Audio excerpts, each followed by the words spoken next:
Alors, l'histoire d'une bouteille de verre commence dans un magasin dans lequel la bouteille va être achetée par le consommateur.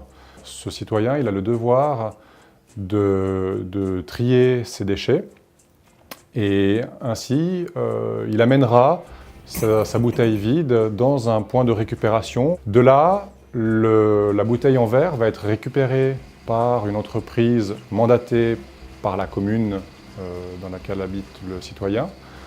Et puis, cette entreprise va transporter les déchets de verre dans un centre de tri pour qu'ils soient regroupés avec des déchets de verre provenant éventuellement d'autres communes.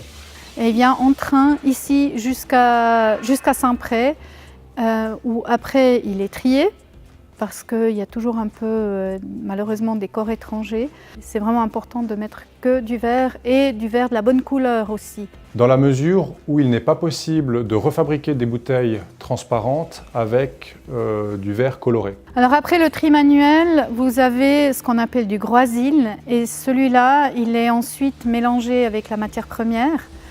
Et ça va dans le four. Alors après, c'est fondu à environ 1600 degrés. Il y a des gouttes de verre liquide qui tombent dans le moule et puis on en fait de nouveau une bouteille et qu'on peut remplir à nouveau avec la matière qu'on veut.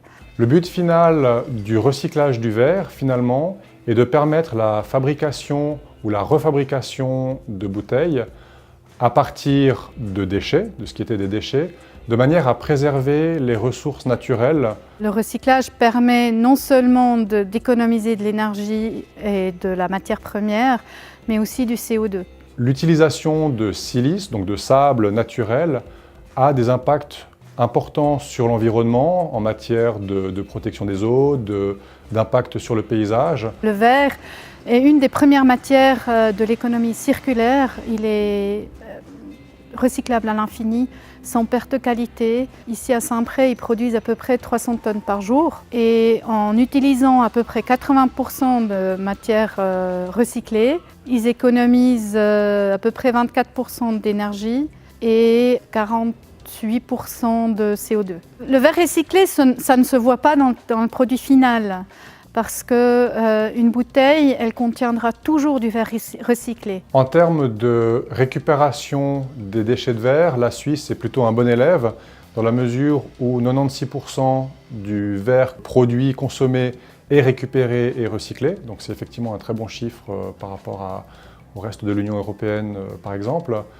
À Genève plus particulièrement, le citoyen genevois produit en moyenne 45 kg de déchets de verre par an.